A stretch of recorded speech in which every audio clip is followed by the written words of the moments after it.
exenta y se considera una casa habitación amueblada en donde desde luego ya va a estar grabada para efectos del IVA. Y alguien a lo mejor en su cabecita se les viene a la mente, oye contador, oye José Antonio, oye Toño, ¿y qué tal si hacemos dos contratos? Cuidado con esto, porque otra vez aplica el segundo párrafo del artículo 17 del Código Fiscal de la Federación, que ya lo repasaremos de nueva cuenta, y me adelanto con el comentario porque no sería válido hacer dos contratos, por la casa y por los muebles, porque estamos hablando de un solo inmueble que se está rentando, y no se está rentando por separado, se está rentando de manera integral. Entonces, ojo con el comentario, Regresando al punto segundo, al párrafo segundo, de manera textual dice, para efectos del artículo 20, fracción segunda de la ley, repito otra vez, estamos en la parte exenta de otorgamiento del uso o goce temporal, dice, cuando se otorgue el uso o goce temporal de un bien inmueble destinado a casa habitación y se proporcione amueblado, se pagará el impuesto por el total de las contraprestaciones. Y bien lo que acabo de decir hace un minuto, aún y cuando se celebren contratos distintos por los bienes inmuebles y por los bienes inmuebles. Aquí en esta lámina, simplemente a título de ejemplo, que no es correcto, porque estamos hablando dos contratos, partiendo que es un solo inmueble, dice, renta de casa habitación, 15,000 pesos, contrato 1, renta de los muebles, 6,000 pesos, contrato 2, me da una renta total de 21,000 pesos, y de acuerdo a lo que acabamos de ver, en atención a lo que es el artículo 45 del reglamento de la ley del impuesto al valor agregado, como es un solo inmueble, es una renta de casa habitación amueblada, le aplico el 16% y debo de pagar 3,360 pesos, ¿de acuerdo? Ahora, en este orden de ideas, yo nada más pondría en la mesa, vean, nada más para que seamos un poquito, de alguna manera, interactivos en la ley o armónicos en la ley. ¿Por qué menciono esto? Porque si yo estoy comprando una casa o construyendo una casa para rentarla y compro muebles, pues desde luego los muebles que compro yo los puedo deducir, porque al final del momento, pues desde luego la renta de los bienes muebles me van a generar un ingreso. Por eso la separación de lo que pudiera ser renta de uno y otro, pero de manera conjunta, pues estoy rentando una casa habitación amueblada. ¿Sí queda claro? Y en su caso el IVA que me trasladen, de acuerdo, aunque no lo dice de forma expresa la ley, yo me lo pudiera acreditar. ¿Por qué razón? Porque al final del camino, esos muebles que yo estoy comprando generan ingresos, y esos muebles, pues desde luego en su momento, yo los pude haber deducido y en su caso el IVA acreditado. Pero bueno, aquí el comentario final de esta lámina, de este artículo 20, fracción segunda de la ley del IVA, y 45 del reglamento de la misma ley del impuesto al valor agregado, aunque se hagan dos contratos por los bienes muebles y por los bienes inmuebles, para efectos de IVA es un solo contrato, y sobre ese contrato en su totalidad se paga el impuesto al valor agregado, como lo acabamos de ver en este pequeño caso práctico. ¿De acuerdo? Sale. Los invito a que me manden sus preguntas. Estamos transmitiendo en vivo y en directo desde la Ciudad de México con un servidor, José Antonio González Castro, y ya saben la mecánica, mande solamente su nombre de pila y desde luego su pregunta sobre situaciones reales y concretas. ¿Queda claro? En unos minutos más daremos también pauta a responder las preguntas que quedaron pendientes del día jueves, la sesión anterior que quedaron en el tintero. Si no mal recuerdo, de un contador que nos mandaba una pregunta de Matamoros, Tamaulipas. Entonces vamos a retomar las respuestas, la pregunta y la respuesta con este contador, y desde luego daremos bienvenida a las preguntas que tengan a bien mandarme o formularme, ¿de acuerdo? Y aunque no tenga que ver directamente con la ley del IVA, hoy estamos de plácemes porque estamos siendo generosos, estamos celebrando la terminación del año, la terminación del mes, corrijo, ya me estoy adelantando, ya quiero posadas, pero estamos también celebrando la prórroga en materia de subcontratación laboral, y hablo básicamente de lo que es la entrada en vigor de las leyes en materia fiscal, ley de renta, ley del IVA precisamente y código fiscal de la Federación.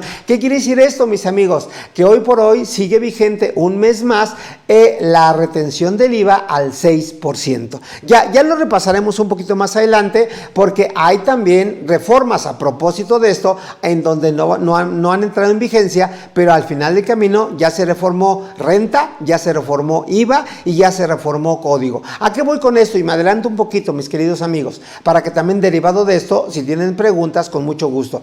Pues básicamente la reforma en renta es que el contratista le tiene que dar al contratante, derivado de servicios especializados u obras especializadas, le tiene que dar ciertos documentos para acreditar que se ha cumplido con las normas fiscales. Por ejemplo, ¿qué documentos? Les tiene que dar copia de los FDIs, les tiene que dar copia del pago de retenciones de impuestos sobre la renta, y les tiene que dar copia de pagos en materia de seguro social, y qué decir, copia de los FDI por nómina, ¿de acuerdo? Eso es en materia de renta. Y en materia de IVA les tiene que dar el contratista al contratante, le tiene que dar copia del pago de la declaración del impuesto al valor agregado.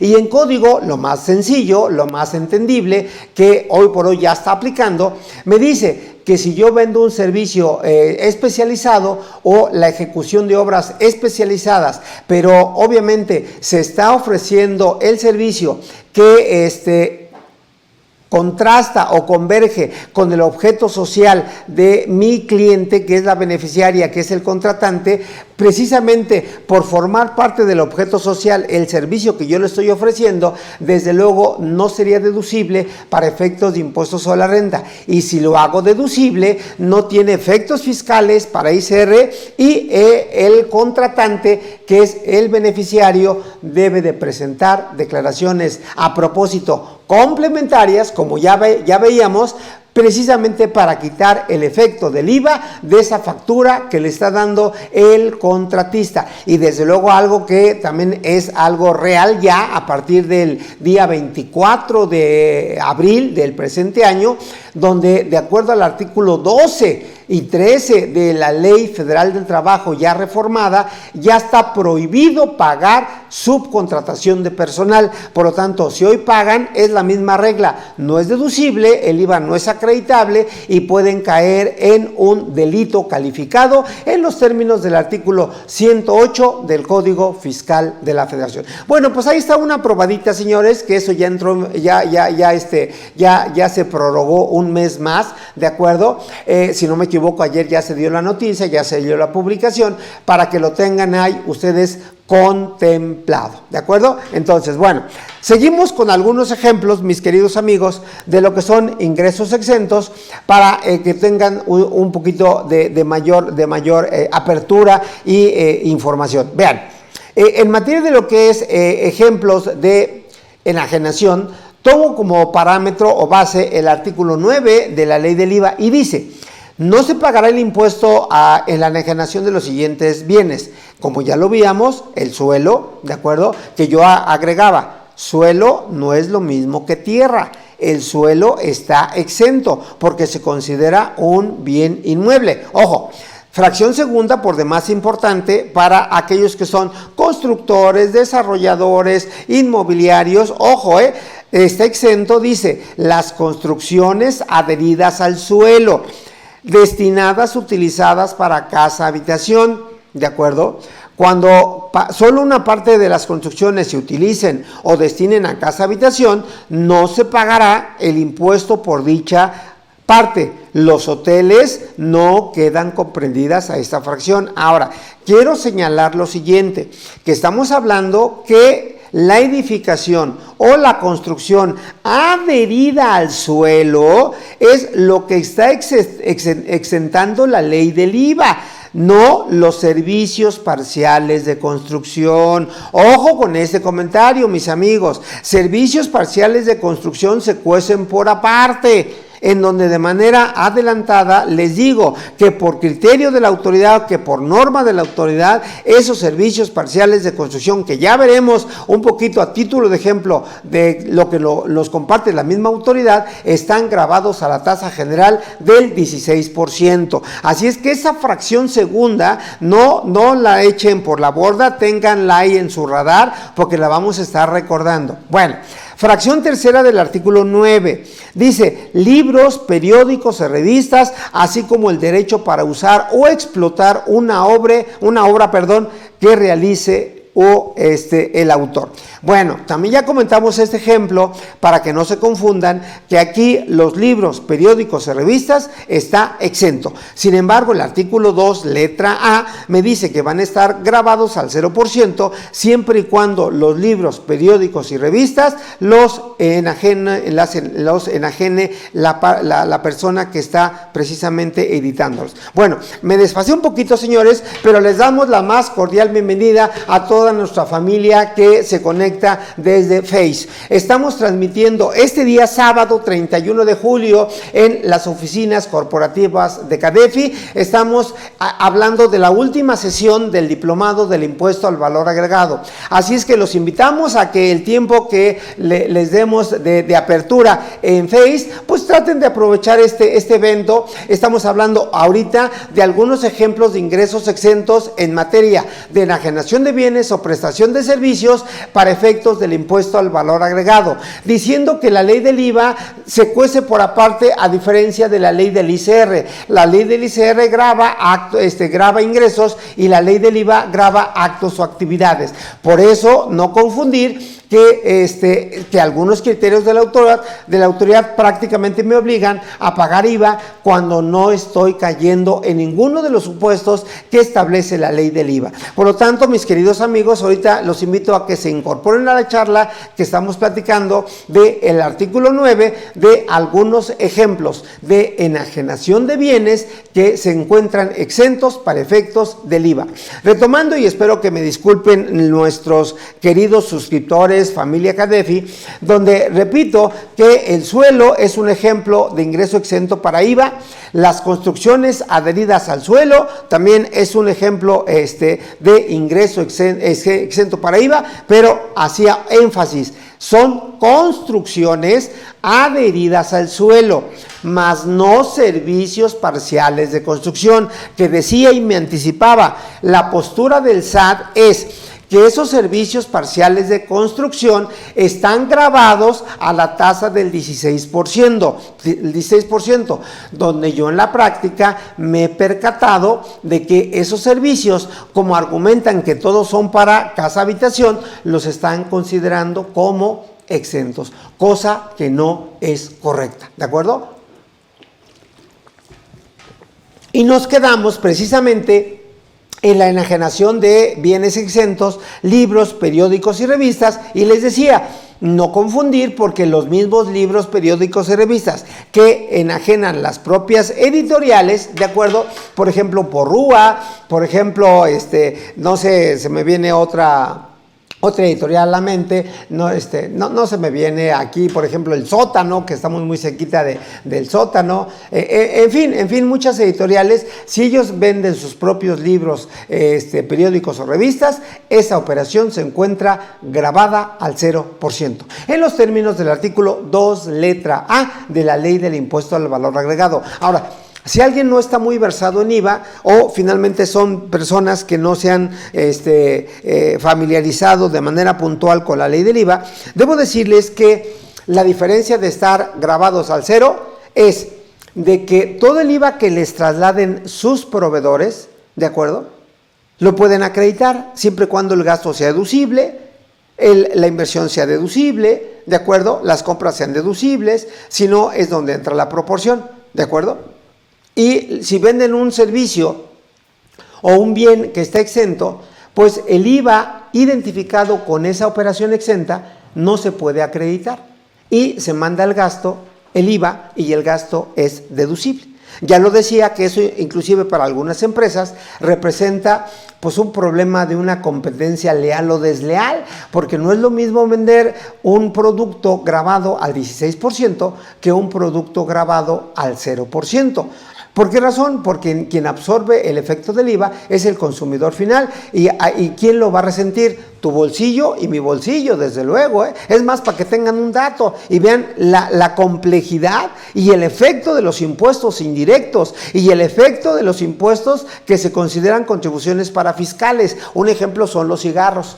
Si alguien, por ejemplo, tiene a bien decirme cuánto cuesta una cajetilla de cigarros, porque ignoro yo cuánto cueste, pero lo cierto es que si se van a la ley del IEPS, se van a encontrar con una sorpresa que la tasa del IEPS en materia de cigarros puede estar alrededor de un 160% de IEPS. Vean, 160% de IEPS.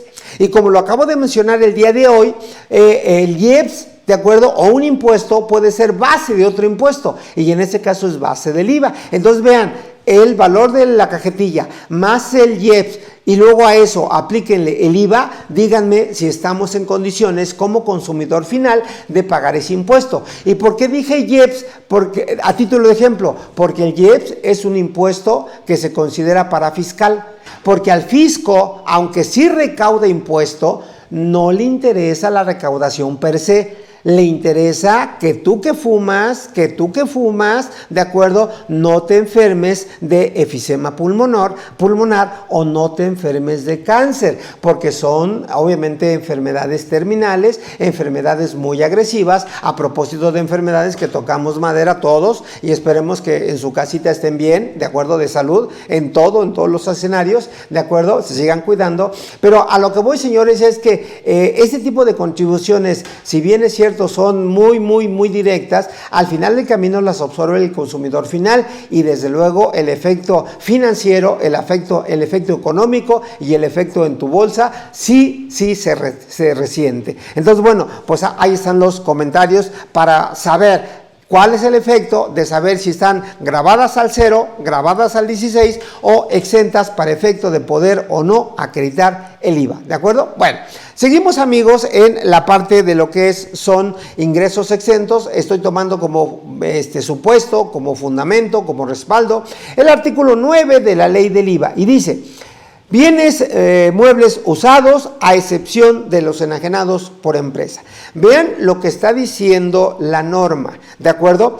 Todo aquel bien mueble que tú vendas pero que sea usado, si lo está vendiendo una empresa, está gravado en materia de IVA. Pero si es usado y es bien mueble, pero no lo vende una empresa, se considera exento en materia de IVA. Ahora, veremos, y solamente me adelanto para que tengan el dato, el artículo 16 del Código Fiscal de la Federación define de manera muy puntual lo que se considera empresa. Ya lo leeremos. Simplemente me adelanto diciéndoles: empresa para efectos de IVA es aquella persona física o persona moral que realiza actividades empresariales. ¿Sí queda claro, mis amigos? Entonces, vean, una sociedad civil para efectos de IVA no es empresa. Una asociación civil para efectos de IVA no es empresa. Una persona física que cobra por honorarios para efectos de IVA no es empresa. Una persona física que cobra por salarios o asimilables no es empresa. Pero una persona física que realiza actividades empresariales sí es empresa para efectos de IVA. Una empresa, sociedad anónima para efectos de IVA, sí es empresa. Entonces ahí está la disyuntiva, ahí están los ejemplos para efectos de saber si tú vendes un celular. El mismo celular que lo vende José Antonio, como está usado, está exento de IVA. Pero si tú lo vendes tu celular y está registrado en tu contabilidad como persona física, como actividad empresarial, ese celular está grabado para efecto del impuesto al valor agregado. Y tu empresa que regularmente vendes autos, camiones, escritorios, hoy por ejemplo en mi firma, que por cuestiones de simplemente de adelgazamiento de infraestructura, por decirlo de manera muy coloquial, está vendiendo ciertos bienes, desde luego, aunque se los venda a sus propios empleados, ¿de acuerdo? Ese bien mueble está grabado para efectos de IVA. Si es una SA, si fuera una SC o una AC, ese bien mueble, que puede ser un escritorio, puede ser un sillón, puede ser un mueble para archivar, etcétera, estaría exento. ¿Sí queda claro? Entonces depende de qué, si fueras o no empresa. Por lo tanto, ese artículo 9, fracción cuarta, por lo tanto, les puede dar algún dolor de cabeza, porque pueden vender algo con IVA cuando no cause, o pueden vender algo sin IVA cuando realmente esa operación esté grabada por efecto de IVA. Es decir, no se vayan con la idea de que por el hecho de estar usado, en todos los casos está exento. Muy mala apreciación si ese es su postura. ¿De acuerdo? Bueno, seguimos con el artículo 9 y dice, vean, los de enseñanza, bueno, aunque ya, aquí hago una aclaración. Estamos en ingresos exentos, pero también estoy jugando con enajenación de bienes y prestación de servicios. Me brinco al artículo 15 a título de ejemplo por lo que pueda representar y me voy precisamente a la fracción 5, de esa lámina, pero está regulado en el artículo 15 de la ley del impuesto al valor agregado. Vean, entonces los de enseñanza que preste la Federación, el Distrito Federal, los estados, los municipios y sus organismos descentralizados. Ese servicio de enseñanza está exento. Sin embargo, para la iniciativa privada, dice, y los establecimientos de particulares que tengan autorización o reconocimiento de validez oficial de estudios. Esa autorización, amigos, o ese reconocimiento de validez oficial de estudios es lo que conocemos en la jerga contable, en la jerga fiscal, como el famoso REVOE, reconocimiento de validez oficial, y ese REVOE lo emite la Secretaría de Educación Pública a nivel estatal o a nivel federal, o ustedes pueden tramitar los dos, ¿de acuerdo? Son muchos requisitos que deben de cumplir, ¿de acuerdo? En materia de alineación, número oficial, seguridad, higiene, lo que es bomberos, etcétera, etcétera, etcétera, y desde luego el uso del suelo, para que puedan ser beneficiados con esa autorización por parte de la SEP. Sin embargo, también he de decir que debe de estar acompañada por programa de estudios, plantilla de profesores o docentes, que si es virtual, que si es presencial, que si es híbrido, en la experiencia, etcétera, etcétera, etcétera. Es decir, es un trámite interesante, es un trámite que merece especial atención, es un trámite que debe de llevar un valor agregado, porque siempre una pregunta que me hace la autoridad, en ese caso la SEP: oye, José Antonio, ¿por qué quieres dar una maestría, por ejemplo, en Puebla? ¿O por qué quieres dar un doctorado, por ejemplo, en Aguascalientes? Ah, pues es que en Aguascalientes está la industria automotriz y quiero dar un doctorado, por ejemplo, en armado automotriz. Simplemente son ejemplos que se me vienen a la mente, ¿me explicó? Ahorita, por ejemplo, son pocas, y espero no equivocarme, son pocas universidades o son pocos institutos que están brindando, por ejemplo, una maestría o un doctorado en normas de información financiera. Me queda claro que aquí en CADEFI están dando un diplomado, pero con el respeto que me merecen, el diplomado no tiene valor curricular, ¿de acuerdo? Aunque obviamente sí hay valor agregado en materia de aprendizaje y demás, y demás, y demás. Pero bueno, pues no es lo mismo tomar un diplomado, con el respeto que me merecen, que una maestría o un doctorado. Entonces, por ejemplo, hoy nosotros como instituto ya tenemos un diplomado de normas de información financiera. Por lo tanto, en su momento pues ya se dará a conocer a nivel redes sociales, Face, Instagram y demás, precisamente para que igual se puedan acercar. Pero a eso voy, señores, de que debe de haber un valor agregado para que la SEP en dado momento me permita implementar en ciertas localidades, en ciertas ciudades, alguna maestría, algún doctorado que no se dé en esa ciudad, precisamente para que yo pueda tener la factibilidad de que me puedan dar el REBOE. Por lo tanto, siempre he dicho, que inclusive me han preguntado, oye Toño, ¿qué es el REBOE? Pues es la autorización que me da la SEP y se llama reconocimiento de validez oficial. En consecuencia, tengo el REBOE, estoy exento en materia de IVA. No tengo el REBOE, debo de pagar el impuesto al valor agregado. ¿A qué tasa? Al 16%. Ahora, se recomienda por reforma del año 2014 de que si son escuelas, aparte del REBOE, tengan autorización para recibir donativos. ¿Por qué menciono esto? Porque en los términos del título 3, si tienes autorización para recibir donativos, serías una persona moral con fines no lucrativos, es decir, no pagas impuestos sobre la renta, y eso es un valor agregado, porque no pagas renta, no pagas IVA. ¿Sí queda claro? Sin olvidar que la escuela como tal es un gran negocio. Y por otro lado, si tienes el REBOE, no pagas IVA, pero si no tienes autorización para recibir donativos, sí pagas renta. Entonces la idea es, obviamente, sumar esfuerzos para que realmente la escuela ni pague renta ni pague IVA. Sin embargo, ojo con esto, que también es un dato que por todos conocemos, en otras palabras, es un secreto a voces. Y hablo de las escuelas privadas, ¿Cuántas veces nos hemos dado cuenta que las escuelas privadas venden uniformes, vende útiles escolares, tiene su cooperativa, tiene su transporte privado de alumnos, ¿de acuerdo? Y esos 4 ejemplos causan IVA. Y esos 4 ejemplos, obviamente, son ingresos acumulables para efecto de impuestos sobre la renta. Entonces, ¿qué les estoy diciendo, mis amigos? Que chequen realmente en qué supuesto están, si pagan renta, si pagan IVA, si son híbridos, etcétera, etcétera, porque de lo contrario pueden estar determinando de manera incorrecta sus contribuciones. Entonces, no está por demás inclusive solicitar un curso ex profeso, tratamiento contable fiscal, de las instituciones que son de enseñanza-aprendizaje, ¿de acuerdo? Y bueno, cerrando esta lámina, que estamos en la prestación de servicios de enseñanza como ingresos exentos, me dice que también así como los servicios educativos a nivel preescolar, ¿de acuerdo? Les estoy dando ejemplos, mis amigos, de ingresos exentos en materia de IVA, ¿de acuerdo? Bueno, entonces me emocioné, me avancé un poquito, me regresé, sale, bien.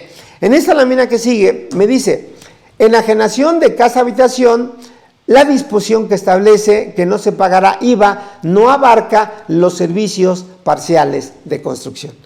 ¿Ven lo que está diciendo la lámina, mis amigos? Que lo que es casa habitación no abarca servicios parciales de construcción. Es como aquel ejemplo, y nada más para ponerlo en contexto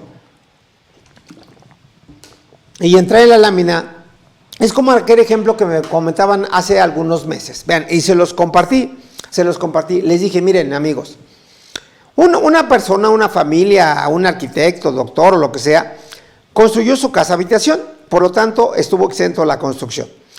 Y dentro de esa casa habitación, pues desde luego tiene su cochera, ¿de acuerdo? Y muchas casas habitación hoy por hoy cuentan con cochera, para un coche, para 2 coches, con techo, sin techo, pero al final del camino cuentan con cochera. Sin embargo, por cuestiones meramente de negocios, a una persona, a un tercero, le interesó comprar exclusivamente la cochera, ¿de acuerdo? No la casa habitación, aunque en su momento la cochera formaba parte de la casa habitación. Por lo tanto, la pregunta obligada, ¿cuál era? Oye, Toño, si yo vendo la cochera y se desprende de la casa habitación, ¿estaría exenta? Oye, Toño, pero estoy vendiendo la cochera y no la casa habitación, ¿estaría grabada? Entonces, había comentarios de toda índole. Lo cierto es que lo que está exento hoy, y soy puntual en la aplicación de ley, lo que está exento hoy dice, artículo 9, fracción segunda, para entrar en la lámina, es la enajenación o construcción de casa habitación, más no de cocheras. ¿De acuerdo? Más no de áreas comunes, más no de patios o áreas recreativas, casa, habitación, que simplemente sumando. Dependiendo ustedes, porque puede llegar el momento que vendan su casa habitación, que pueden tener un terreno, pues chequen el reglamento para que vean hasta qué extensión puede inclusive llegar la casa habitación, extensión del terreno. ¿Sí me expliqué? Y cómo pueden acreditar que realmente están vendiendo su casa habitación. Por aquello de la exención, mis amigos, artículo 93, 700,000 UDIs, no UMAS.